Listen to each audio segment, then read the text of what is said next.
प्यारे बच्चों नमस्कार। कैसे हैं आप सभी लोग। आशा करता हूं कि आप लोग जहां भी होंगे स्वस्थ होंगे और मस्त होंगे।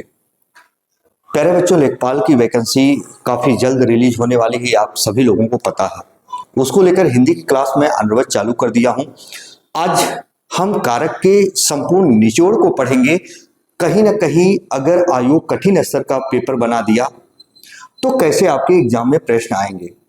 मैंने कई बार देखा है स्टूडेंट हिंदी ग्रामर का संपूर्ण बिंदु बहुत अच्छे से एनालिसिस करके पढ़ाई करके तो चले जाते हैं, पर आयोग थोड़ा और लेवल बढ़ाता है तो सभी के सभी स्टूडेंट उन अनछुए पहलू को छूने का प्रयास तो करते हैं, पर उन अनछुए पहलू को नहीं छू पाते हैं। रीजन क्या है आइए जानते हैं। प्यारे बच्चों आज हम पढ़ेंगे, इसमें याद रखिएगा, बहुत मनोयोग से देखिएगा। पहले हम बताएंगे कैसे कैसे प्रश्न आपके एग्जाम में आते हैं, इसके बाद आपका संबंध कारक बचा था वो भी इसमें बता देंगे।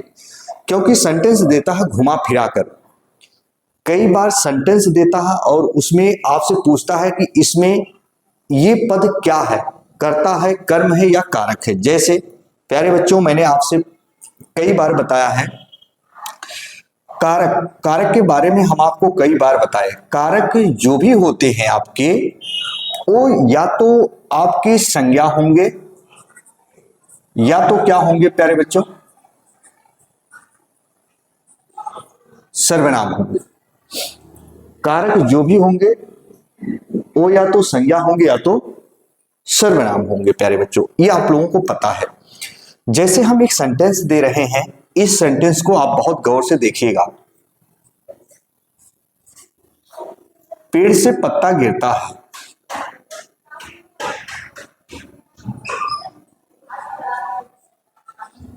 पेड़ से पत्ता गिरता है। प्यारे बच्चों आपसे पूछेगा इस सेंटेंस में पेड़ क्या है, चार ऑप्शन देगा। पेड़ क्या है, सबसे पहले देगा कर्ता, फिर देगा प्यारे बच्चों कर्म, फिर देगा आपको कारक, फिर दे देगा नॉन ऑफ दिस यानी कोई नहीं। ऐसे आपके कॉम्पिटिटिव एग्जाम में आएंगे। बहुत मनोयोग से देखो, यदि सिलेक्शन लेना है तो आपको पढ़ना पड़ेगा भाई, जो सत्य है। हिंदी के नोट्स में मैं सब कुछ मेंशन किया हूं, लेकिन पहले देखो यहां आपसे पूछेगा इस वाक्य में पेड़ क्या है। बहुत सारे बच्चे ये सोचेंगे कि सबसे पहले किसी सेंटेंस का जब निर्माण किया जाता है वाक्य में सब्जेक्ट आता है पहले यानी कर्ता, तो बच्चों के दिलों और दिमाग में चलेगा कर्ता। कुछ लोग टिक लगा देंगे, कुछ लोग कर्म पे मारेंगे, कुछ लोग कारक पे मारेंगे, कुछ लोग कोई नहीं। तो ध्यान से सुनना प्यारे बच्चों, यहां जो पेड़ है ना, यहां यही पेड़ जो है कारक है। प्यारे बच्चों ये क्या है, कारक है और इसकी विभक्ति चिन्ह से है। और याद रखना पेड़ यहां कौन सा कारक है प्यारे बच्चों, अपादान कारक है। क्या है, अपादान कारक है। पेड़ यहां अपादान कारक है।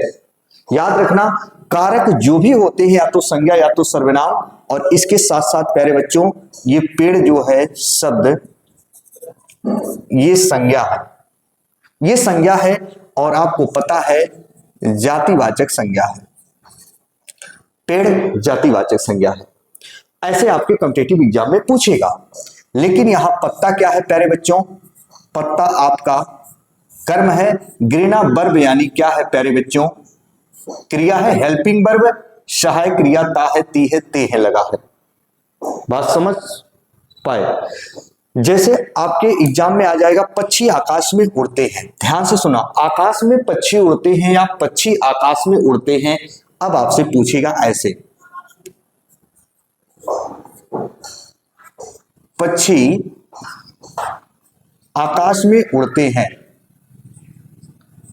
पक्षी आकाश में उड़ते हैं। प्यारे बच्चों आपसे पूछेगा यहां आकाश क्या है, ऐसे रेखांकन कर देगा। पूछेगा आकाश क्या है, तो प्यारे बच्चों यहां आकाश क्या होगा, कारक होगा। क्या होगा, कारक होगा। इसकी विभक्ति चिन्ह क्या है, में या पर होता है और अधिकरण कारक का एग्जाम्पल है। प्यारे बच्चों यहां आकाश क्या है, मैंने बताया आपको कारक है।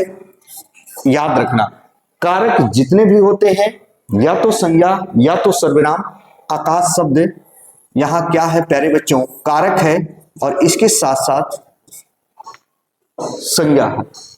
अब आपसे पूछेगा कि यहां पक्षी क्या है, तो पक्षी आपका क्या होगा प्यारे बच्चों, आपका कर्ता होगा, क्योंकि पंख हिलाने का काम वही करेगा। बात समझ चुके होंगे आप। ऐसे पूछेगा, जैसे अब सेंटेंस देखो बदल कर देगा, बहुत सारे स्टूडेंट कंफ्यूज हो जाते हैं। जैसे दे दिया प्यारे बच्चों कि राम ने रावण को बाण से मारा, राम ने रावण को बाण से मारा। एक सेंटेंस ये दिया, पूछेगा इसमें कितने कर्म हैं, या ऐसे दे देगा गृहिणी ने धोबी को कपड़े दिए, ऐसे देगा। या दे देगा श्याम राम को वेद पढ़ाता है। पूछेगा इस सेंटेंस में कितने कर्म है, तो बच्चे गलत कर देते हैं। देखिए सिलेक्शन लेना है तो पढ़ना है ना प्यारे बच्चों। आइए हम बताते हैं कैसे आपको करना है। यहां राम, अब आप देख पा रहे हैं कि राम जो है ये कर्ता कारक है, रावण जो है सजीव है, कर्म कारक है, और बाण मारने का साधन या माध्यम है, ये करण कारक है। तो प्यारे बच्चों इस सेंटेंस में कर्म एक मिलेगा, एक कर्म मिलेगा। गृहिणी ने धोबी को कपड़े दिए, अब यहां गृहिणी कर्ता कारक हुई और यहां धोबी सजीव है और कर्म कारक है, और कपड़ा भी यहां कर्म है, तो यहां दो कर्म है। आपसे पूछेगा कि गृहिणी ने धोबी को कपड़े दिए, इस वाक्य में कितने कर्म होंगे, तो इस वाक्य में कितने कर्म दिखाई दे रहे हैं आपको, एक धोबी एक कपड़ा। लेकिन इस वाक्य में सिर्फ एक कर्म दिखाई दिया आपको।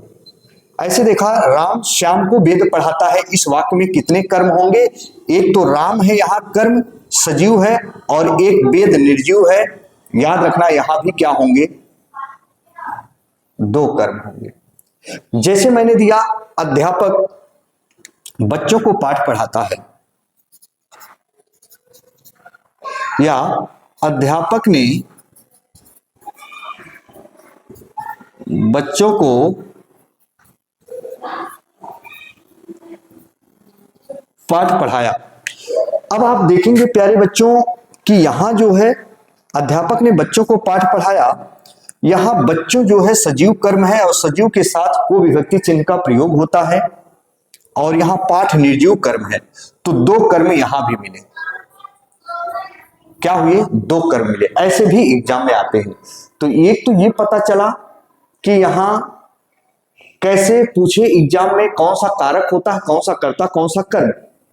अब आपसे पूछेगा एग्जामिनर कि श्याम राम को वेद पढ़ाता है, यहां वेद क्या है, तो वेद कर्म है।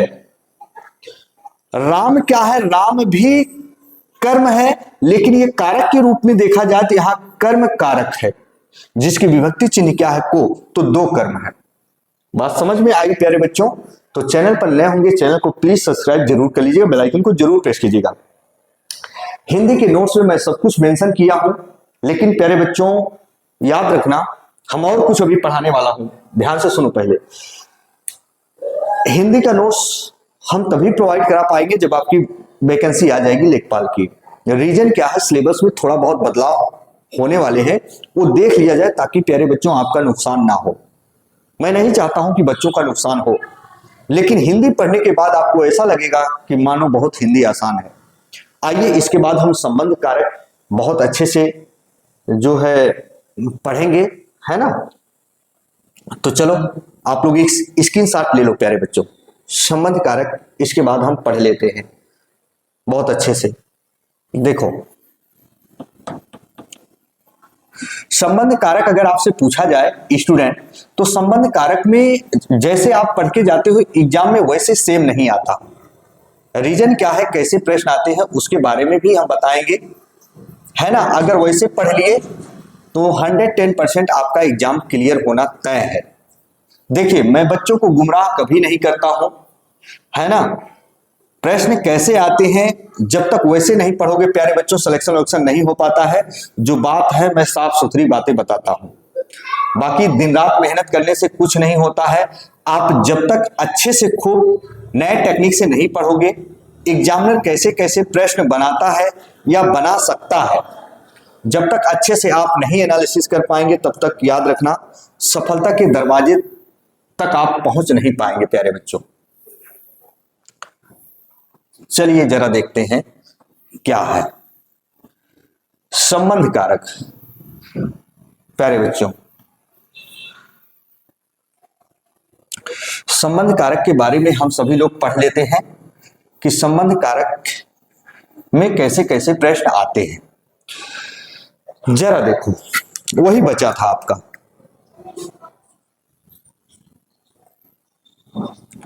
संबंध कारक क्या है प्यारे बच्चों। संबंध कारक की विभक्ति चिन्ह क्या होती है आपको पता है? का, की, के, रा, री, रे, फिर आता है ना, नी, ने। ये संबंध कारक की विभक्ति चिन्ह है। अब बच्चों ये कितना भी रट लो, पर इसके हिसाब से क्वेश्चन नहीं आता आपके एग्जाम में। बहुत ध्यान से सुनिएगा।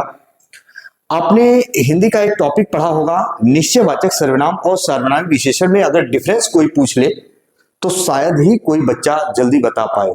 शायद उनमें से आप भी होंगे प्यारे बच्चों। बहुत अच्छी बात बता रहा हूं। निश्चयवाचक सर्वनाम और संबंध जो कारक होता है उसमें याद रखना बहुत सारे बच्चे फंस जाते हैं। लेकिन निश्चयवाचक सर्वनाम और सर्वनामिक जो विशेषण होते हैं वहां भी बहुत बच्चे डाउट में होते हैं, जैसे संबोधन कारक और विषयादि बोधक अव्यय में। बहुत ऐसे टॉपिक है जहां हम बताएंगे, परेशान बिल्कुल मत रहें। तो पहले हम इस पर प्रश्न बता दे रहे हैं। जैसे अगर हम कहें वह राम की पुस्तक है, अब यहां तो बच्चे देख लिए का की के आ गया यहां, जी हां मार दिए संबंध कारक, ऐसे है ना। ध्यान से सुनो, ऐसे आएगा तो आप तो सही कर ले जाओगे। या राम का भाई श्याम है, ऐसे आप आ गया तो एग्जाम में कर लिए गए। लेकिन प्यारे बच्चों, संबंध कारक और याद रखना संबंधवाचक सर्वनाम में क्या डिफरेंस होगा। संबंध कारक और संबंधवाचक एक सर्वनाम होता है, आप जानते होंगे यदि अच्छे से पढ़ते होंगे। दोनों में डिफरेंस वो भी हम बता रहे हैं।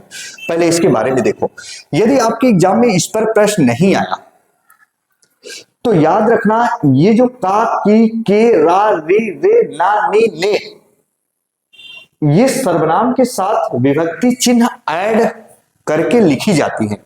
जैसे आपका, आपकी, आपके, आपका, आपकी, आपके, तुम्हारा, तुम्हारी, तुम्हारे, इनका, इनकी, इनके, उनका, उनकी, उनके, किनका, किनकी, किनके, जिनका, जिनकी, जिनके, ऐसे प्रश्न आएगा तब भी प्यारे बच्चों क्या होगा, संबंध कारक होगा। जैसे हम दे दिए, जैसे यह मेरी पुस्तक है। अब आप ये पढ़ के गए रहे होंगे, एग्जाम में ये नहीं आया तो क्या करोगे, यह मेरी पुस्तक है दे देगा प्यारे बच्चों, जबकि ये सेंटेंस निश्चयवाचक सर्वनाम का होता है। लेकिन याद रखना, जब इन विभक्ति चिन्हों का प्रयोग किसी हम सर्वनाम के साथ ऐड कर लिख देते हैं तो वही सर्वनाम संबंध कारक का एग्जाम्पल कहलाने लगते हैं। यह मेरी पुस्तक है, वह मेरी गाय है, ऐसे आ जाएगा तो वो भी संबंध कारक का ही एग्जाम्पल होगा। बात समझ गए। आइए हम संबंधवाचक सर्वनाम की बात करें। संबंधवाचक जो सर्वनाम होते हैं प्यारे बच्चों क्या होते हैं, जो और सो होते हैं। संबंधवाचक सर्वनाम जो सर्वनाम होते हैं जो और सो होते हैं। जो सोवेगा सो खोवेगा, ऐसे आ गया।